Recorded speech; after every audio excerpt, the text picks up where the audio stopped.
Both adults turn toward her, as if suddenly remembering she exists. Children shouldn't interrupt adult conversation, Margaret snaps. But Papa didn't. Your Papa had problems you don't know about. Blackwood says quietly, what problems? Money problems. Drinking problems? Papa didn't drink, Margaret laughs, but there's no humor in it. Child, your Papa spent more time in Murphy's saloon than he did at home.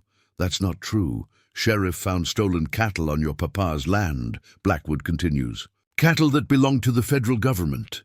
Emma's chest tightens. Papa wouldn't steal. Men do desperate things when they owe the wrong people money. He didn't owe nobody nothing. $2,000 to the bank. $500 to Murphy. God knows how much to the gambling houses. The numbers hit her like slaps. Papa counted every penny, saved every coin. They lived on beans and cornbread most nights, but Papa always said they were rich in other ways. You're lying. Margaret's hand slams the table, making the plates jump. We don't lie in this house. Then someone else is lying. Who would lie about such things? Blackwood asks, the sheriff. The men who shot him. Why would they lie?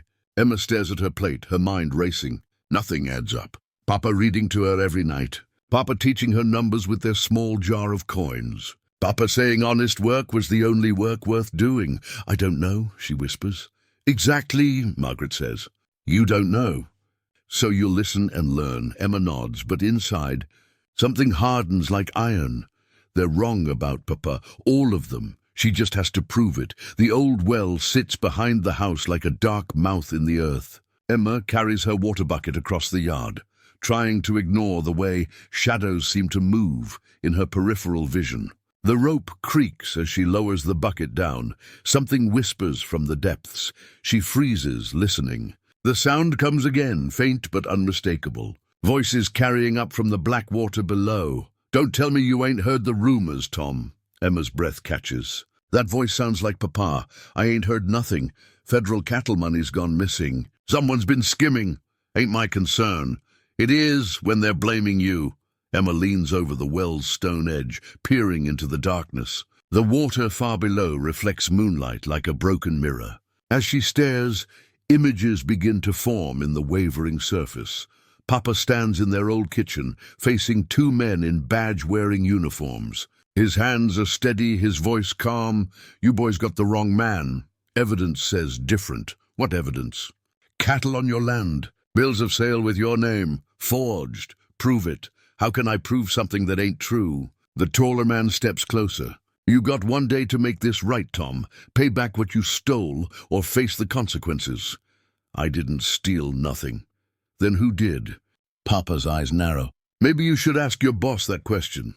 Our boss. The man who's been padding his own pockets while good folks starve. The shorter man's hand moves to his gun. Careful, Tom. Truth ain't something to be careful about. Truth is whatever we say it is, not where I come from. The vision shimmers and breaks apart. Emma jerks back from the well, her heart pounding. The voices fade to whispers, then silence. She pulls up the bucket with shaking hands, water sloshing over the sides. Papa wasn't a thief. Papa wasn't a gambler. Papa was trying to expose someone else's crimes, and they killed him for it. The pieces click together in her mind, like puzzle parts finding their proper places. The sheriff's questions. The Blackwood's lies. The men with badges who shot Papa in broad daylight. They needed Papa to look guilty, so no one would investigate further. Emma carries the bucket back toward the house, her steps more determined than before. The well has shown her the truth. Now she has to decide what to do with it. Emma sets the water bucket by the kitchen door, but doesn't go inside. The house feels like a trap now, full of lies and watching eyes. Instead, she walks toward the old barn, where Blackwood keeps his tools and grain. The barn door creaks open on rusted hinges. Moonlight filters through gaps in the weathered wood, casting strange patterns on the hay-strewn floor. She's looking for something, though she isn't sure what. Behind a stack of grain sacks, her fingers find a loose board.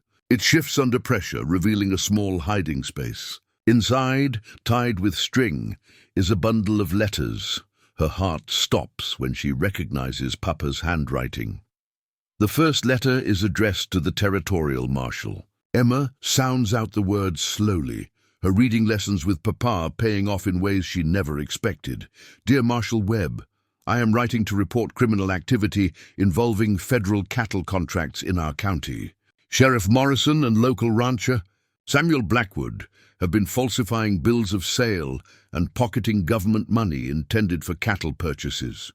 Emma's hands shake as she reads further. I have documented evidence of their scheme. Over 2,000 head of cattle, supposedly purchased for the Territorial Army, were never delivered. The money disappeared into their personal accounts. The next letter is a response, dated 3 days before Papa died. Mr. Johnson, your accusations are serious. We will need you to testify before a federal judge. Can you appear in the territorial capital next week? Papa's final letter is unfinished, still in the envelope. Marshal Webb, someone knows I contacted you. Men have been watching my house. If something happens to me, the evidence is hidden in Samuel Blackwood's barn. My daughter Emma is all I have left in this world. Please see that she stays safe. Emma drops the letters, her chest tight with rage and grief. They killed Papa to protect their stolen money. They took him from her for greed.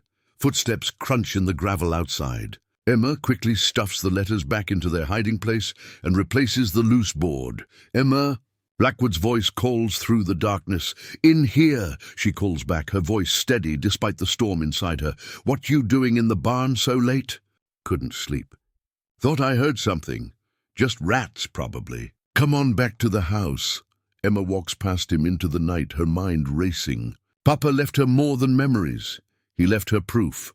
Emma sits on her narrow bed, staring at her hands in the lamplight. The tears stopped falling hours ago.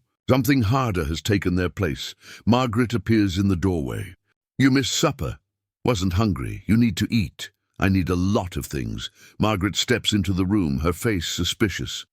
You've been acting strange. Strange how? Quiet. Too quiet. I thought you wanted me quiet. I want you manageable. Emma looks up, meeting Margaret's eyes for the first time since arriving. What's the difference? Don't get smart with me, girl. Papa always said smart was the only thing worth being. Your papa was a fool. My papa was honest. Margaret's laugh is bitter. Honest men don't steal cattle. You're right. They don't. Something in Emma's tone makes Margaret step closer. What's that supposed to mean? Nothing. It means something. It means Papa didn't steal nothing from nobody. Evidence says different. Evidence can be faked. Margaret's face hardens. Careful, child, or what? You'll shoot me in the street too. The words hang between them like smoke. Margaret's hand twitches toward her apron pocket. Samuel treats you kindly, Margaret says finally. Samuel treats me like property. Better than most would. Papa taught me I ain't property. Papa taught you wrong. Papa taught me about justice. Justice, Margaret spits. Justice is what the strong make it. Maybe, but Papa also taught me about being patient, about watching, about waiting for the right moment. Margaret studies Emma's face, searching for something. You're just a child. I was just a child. Before you killed my papa. We didn't kill nobody. You hired it done. Same thing. You can't prove nothing. Emma smiles for the first time since Papa died. It's not a child's smile anymore, yet. Margaret backs toward the door, her face pale. Samuel needs to hear about this. Tell him whatever you want. Tell him Papa's little girl ain't crying anymore. Margaret flees down the hallway. Emma blows out the lamp and lies back on her pillow. Tomorrow, the real work begins. Emma crouches behind the same wagon wheel, but this time she's not hiding. She's watching justice unfold in the morning light.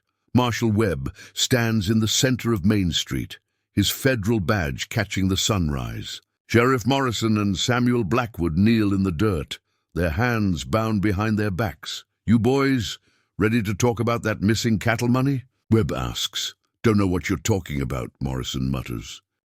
2,000 head of cattle, government contracts. Ring any bells? That's ancient history. Murder ain't ancient history. Blackwood finally speaks. We didn't kill Tom Johnson. No, you hired Carver and Mills to do it for you. Can't prove that. Don't need to. They already confessed, Emma smiles. Papa's letters reached the right hands after all. He'd slipped them to the traveling preacher 6 months ago, knowing he'd deliver them to the territorial marshal. Tom Johnson was going to testify, Webb continues. You couldn't let that happen. Johnson was a thief, Blackwood snarls. Johnson was honest. That's why you framed him. Where's your proof? Webb pulls out a familiar bundle of papers. Right here, hidden in your barn, just like he said.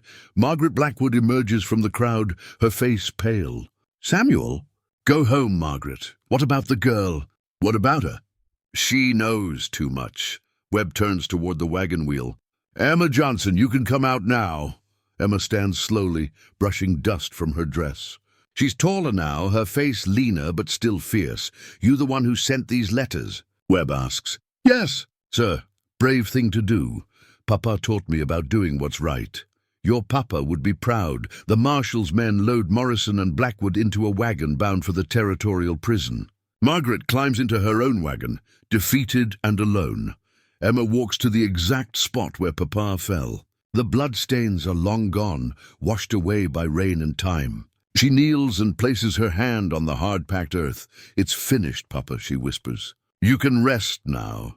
The morning wind carries her words away like smoke, and for the first time in a year, the street feels peaceful.